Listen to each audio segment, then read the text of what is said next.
लिखिए wave optics.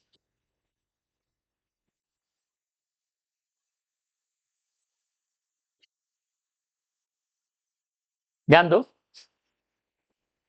Okay, wave optics का मतलब हुआ हम लोग लाइट को वेव की तरह ट्रीट कर रहे हैं। ओके, और इलेक्ट्रोमैग्नेटिक वेव का इक्वेशन वगैरह हम लोग देख चुके हैं। Electromagnetic wave, light is a EM wave, light is an EM wave जिसका इक्वेशन होता है ई, अगर आपको याद है इलेक्ट्रिक फील्ड का equation, E not sine omega T minus के आर प्लस फाइव, ऐसा कुछ। ठीक है, इसको बोलते थे फेज ऑफ वेव। ओमेगा क्या होता था?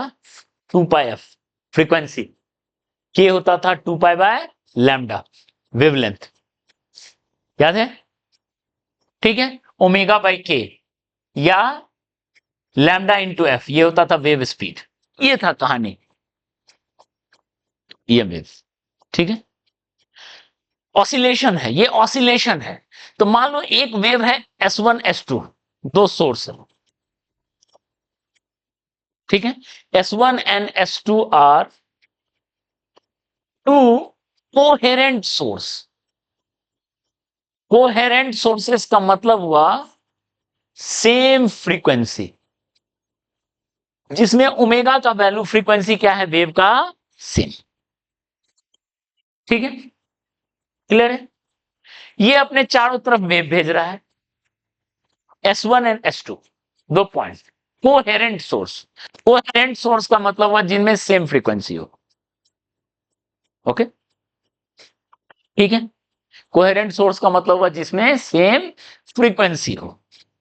अगर अलग अलग फ्रीक्वेंसी होगा तो क्या होगा, वो यही लॉजिक से क्लियर आ जाएगा। तो क्या है एक्सपेरिमेंट, ठीक है, वेव ऑप्टिक्स का, कि अगर मान लो दो सोर्स है, ये अपना चारों तरफ वेव भेज रहा है, हर तरफ ये भी वेव भेज रहा है। ठीक है, तो वेव क्या हो रहा है, हर पॉइंट पर सुपर इंपोज कर रहा है, दो वेव मिल रहा है।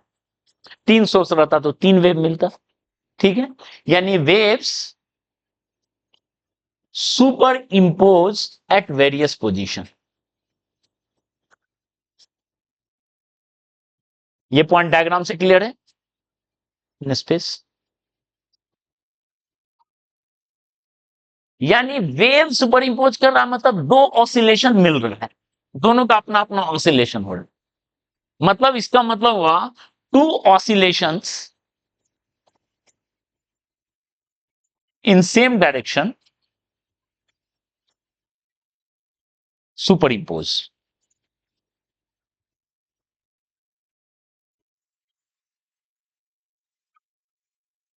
ठीक है,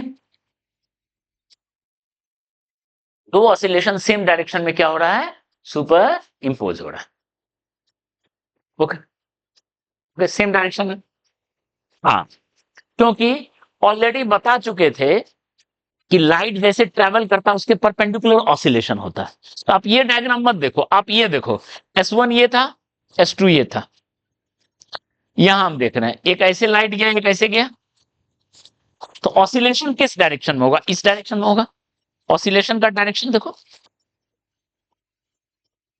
यहां से भी ऑसिलेशन इस डायरेक्शन में, this is direction of oscillation. समझ में आ रहा है? तो दोनों ऑसिलेशन इसी डायरेक्शन में। ओके, तो सेम डायरेक्शन में ऑसिलेट हो रहा है। तो जब सेम डायरेक्शन में ऑसिलेट हो रहा है, ठीक है, मतलब टू SHM, ऑसिलेशन की जगह आप बोल दो SHM। ये क्या है? SHM का इक्वेशन है, सिंपल हार्मोनिक मोशन का इक्वेशन। ठीक है, two oscillation in same direction, two SHM in same direction. तो दो SHM जब सेम डायरेक्शन में ऑसिलेट होता है, ठीक है, तो बताओ SHM का, आप सेम चीज AC में भी देखे थे, दो करंट सुपर इंपोज हो रहा है, AC SHM था, दो वोल्टेज सुपर इंपोज हो रहा है, मिल रहा है। ठीक है, यानी यहां पे नेट फील्ड जो लिखेंगे, net electric field, net field, वो क्या लिखेंगे? एक का फील्ड प्लस दूसरे का फील्ड। ठीक है, लेकिन इसका मैग्नीट्यूड जो है, पीक वैल्यू, वो सीधा ऐड नहीं हो रहा है, इंस्टेंटेनियस वैल्यू ऐड हो रहा है, ये नहीं कर सकते। पीक वैल्यू को आप ऐसे नहीं लिख सकते, या आरएमएस वैल्यू को आप ऐसे नहीं लिख सकते। इवन याद करो, आरएमएस डायरेक्ट ऐड नहीं होता था, पीक डायरेक्ट ऐड नहीं होता था, कैसे होता था? मेथड से। ठीक है, ये नहीं होगा, ये नहीं होगा, ये होगा इंस्टेंटेनियस वैल्यू, इंस्टेंटेनियस वैल्यू। ठीक है, यानी पीक वैल्यू, और उसके लिए हमको क्या करना पड़ेगा? We must follow phasor, phasor method. ठीक है, फेजर मेथड को फॉलो करना पड़ेगा। और फेजर मेथड क्या है? फेजर मेथड है, एक का एम्पलीट्यूड मान लेते हैं E1 नॉट है, दूसरे का एम्पलीट्यूड E2 नॉट है, और दोनों के बीच फेज डिफरेंस है del. Del is phase difference between oscillation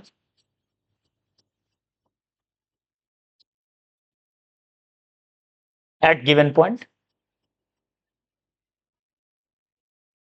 जो अंडर ऑब्जर्वेशन, जिस पॉइंट पे देख रहे हैं वहां पे फेज डिफरेंस कितना है दो ऑसिलेशन के बीच में।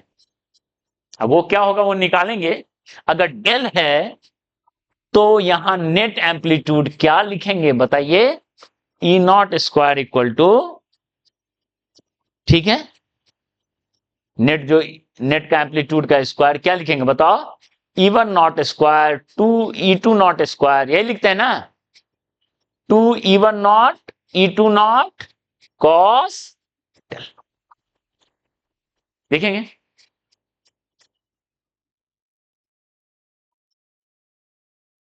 हर जगह सुपर इंपोज हो रहा है, इस तरह के से नया एम्पलीट्यूड मिलता चल रहा है। ठीक है, या अगर आप इसी को इन टर्म्स ऑफ इंटेंसिटी लिखें, तो याद करो ईएम वेव में बताए थे इंटेंसिटी का क्या फार्मूला था ईएम वेव का, किसी को याद है क्या? Intensity of EM waves, intensity of EM waves कितना होता है formula? Half epsilon E not square into C, याद है? इस पे कई बार आता है क्वेश्चन। या B not square by two mu not into C. Physics में फॉर्मूला याद होना बहुत जरूरी है।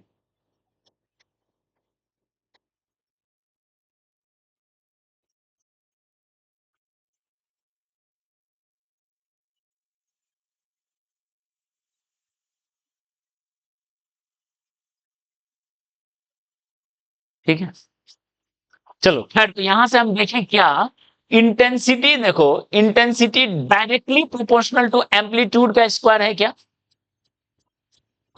बताओ?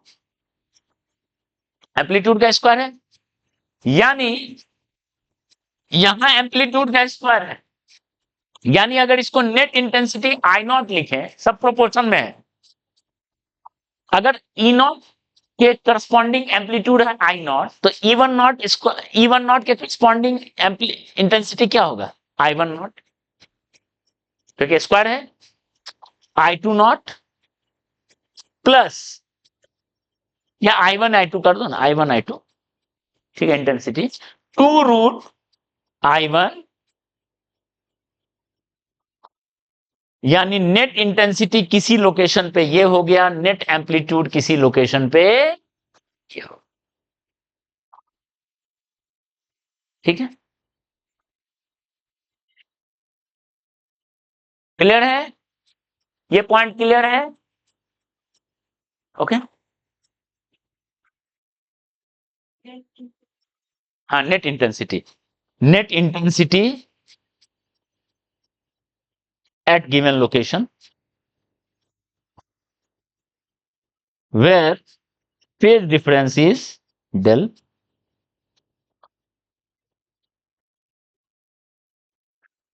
and this is net intensity, net amplitude of electric field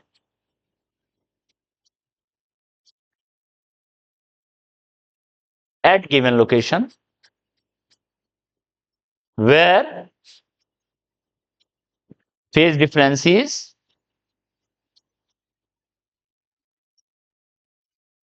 समझ में आया फॉर्मूला। अब सवाल ये उठता है, आपको अकेला इंटेंसिटी पता है, जब तक फेज डिफरेंस उस लोकेशन पर नहीं पता चलेगा तो नेट इंटेंसिटी कैसे पता चलेगा। ओके, तो सवाल है हाउ टू फाइंड। अच्छा, इस फॉर्मूला को थोड़ा और वो कर लेते हैं, उसके बाद इंटेंसिटी पाएंगे। ध्यान दो, अगर ऐसा है, इफ दोनों एम्पलीट्यूड बराबर, ई नेट कर दो ना, नेट नेट कर दो, नेट का square, net E not square, E net कर दो। ठीक है, अगर दोनों इंटेंसिटी बराबर है तो बताओ ई नेट किसके इक्वल होगा। E not square two E not square cos del होगा, यानी two E not square plus two E not square cos del, यानी ई नेट का square, two E not square को कॉमन लेंगे, one plus cos del. अगर इन दोनों जगह एम्पलीट्यूड बराबर हुआ तो ये कितना हो गया, one two cos square, that is four E not square cos square del by two. Okay, और अगर नेट इलेक्ट्रिक फील्ड का एम्पलीट्यूड अकेला इक्वल है तो इसका मतलब नेट इंटेंसिटी भी तो इक्वल होगा। ओके, यानी आई नेट किसके इक्वल लिखेंगे, I naught plus two root I not cos del. तो ये किसके इक्वल होगा बताओ, टू आई नॉट आ गया, टू आई नॉट को कॉमन ले लो, वन प्लस कॉस डेल, यानी two cos square del by two, that is four I not cos square del bye.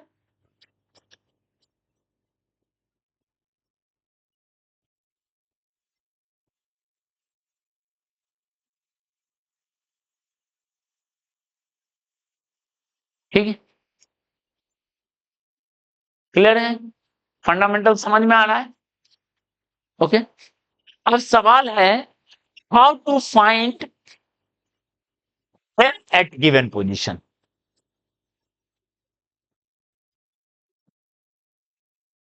Given location पे डेल कैसे पता चले।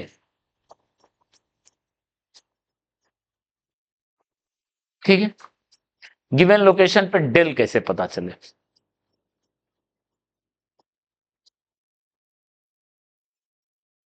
ओके,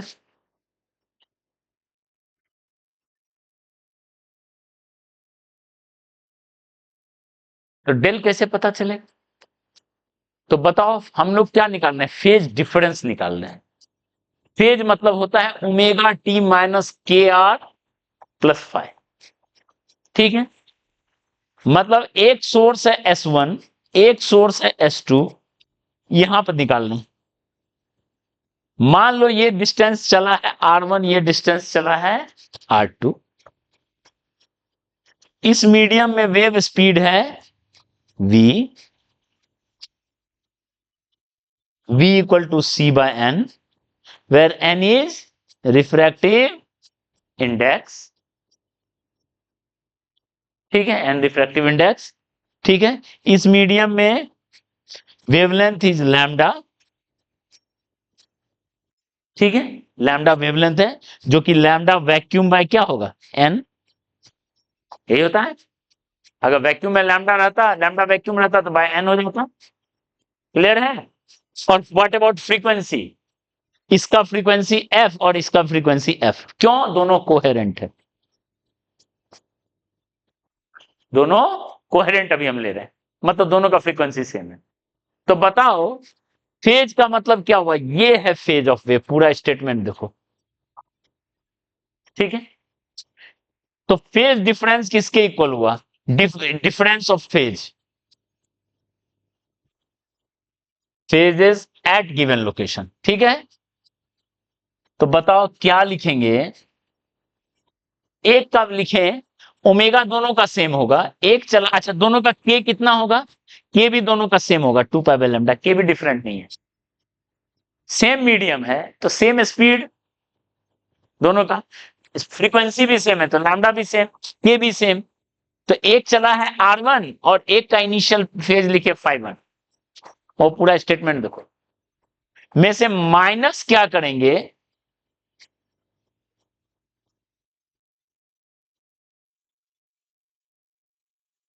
ठीक है,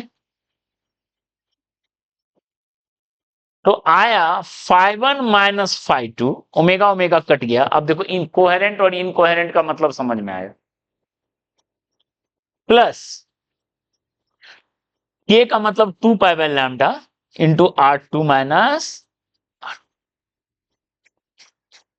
ये हुआ फेज डिफरेंस,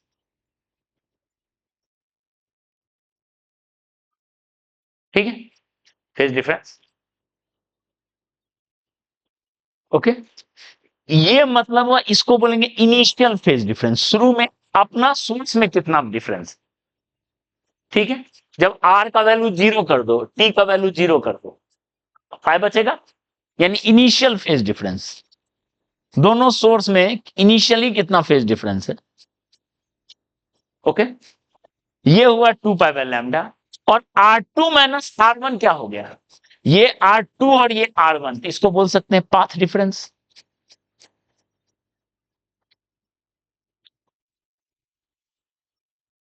इसको क्या बोल रहे हैं, पाथ डिफरेंस, यानी फेज डिफरेंस, शुरू का phase difference plus 2 pi by lambda into path difference, okay, तो बताओ क्या ये फेज डिफरेंस टाइम पे डिपेंड कर रहा है,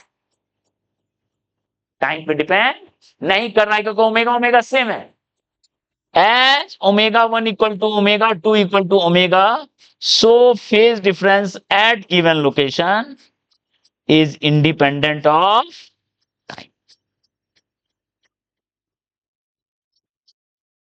कोहेरेंट रहने से ये फायदा है, अगर एक जगह फेज डिफरेंस 60 डिग्री मिल रहा है तो वहां पर हर वक्त 60 ही मिलेगा, टाइम स्केल चेंज नहीं होगा, लेकिन बताओ अगर हम ये देख लेते हैं, इफ सोर्सेस वेयर इनकोहेरेंट, मतलब omega 1 not equal to omega 2, F1 not equal to F2, इसका मतलब क्या हुआ बताओ, इसका मतलब हुआ कि phase difference at given point depends on time के साथ चेंज हो रहा है, मतलब अभी एक लोकेशन पे 60 है, थोड़ी देर बाद हो सकता है वो 30 हो जाए, या थोड़ी देर बाद हो सकता है 90 हो जाए, चेंज होता रहे, तो समझ में आया नेट एम्पलीट्यूड का क्या कहानी है, ओके, और फेज डिफरेंस कैसे निकले, क्लियर है, ये फॉर्मूला, ये और ये, इस सेक्शन से ये 3 फार्मूला काम आ रहा है, ठीक है, यहां से आगे बढ़ते हैं हम लोग।